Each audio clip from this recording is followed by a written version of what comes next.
रवि लामिछानेलाई 3 महिनाको भाडा तिरेको छैन, 3 महिना भित्रमा चाहिँ रवि लामिछानेले कोठा छोड्नु पर्छ भनेर त जतातत सामाजिक सञ्जालमा भाइरल भएको छ नि।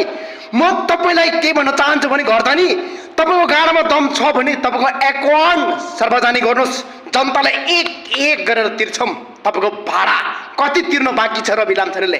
जसरी भए पनि रवि लामिछानेको बदनाम गर्न पाए हुन्थ्यो, रवि लामिछानेलाई तल झराल्न पाए हुन्थ्यो भनेर जति पनि तपाईहरुको रविको पछि परेको छ नि, सक्दैनौ त सक्दैनौ, 1 सक्दैनौ, 2 सक्दैनौ, 3 सक्दैनौ रवि लामिछानेलाई। थाहा छ 25-30 वर्ष 25-30 वर्ष नेपाली कांग्रेस र नेकपा एमाले नेकपा माओवादीले राज गर्दै आएका थिए। रवि लामिछानेले कसरी जनतालाई सचेत बनाए? मन मुटुकमा बस्न सके रवि लामिछाने? सक्दैनौ। यदि रवि लामिछानेलाई फसाइयो भने खबरदार फेरि हामी रगत बगाउन रेडी छौं। र सुशीला कार्की प्रधानमन्त्री ज्यू, तपाई एउटा धरती माता हो, तपाईले छिटो भन्दा छिटो दूतको दूत रवि लामिछानेको फैसला गर्नुहोस्। र जीबी राई कहाँ छ? नेपाली कांग्रेस र नेकपा एमाले नेकपा माओवादीले कहाँ लुकाएको छ? कुन देशमा लुकाएको छ? त्यसलाई छिटो निकाल्नुहोस्।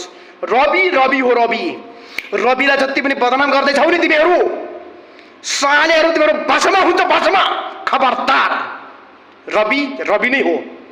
रविको मन जित्नु त पहिला जनताको मन जित। राणाका जात छोराहरू, मेरो जति पनि औकात नभएको साले पापी अपराधीहरू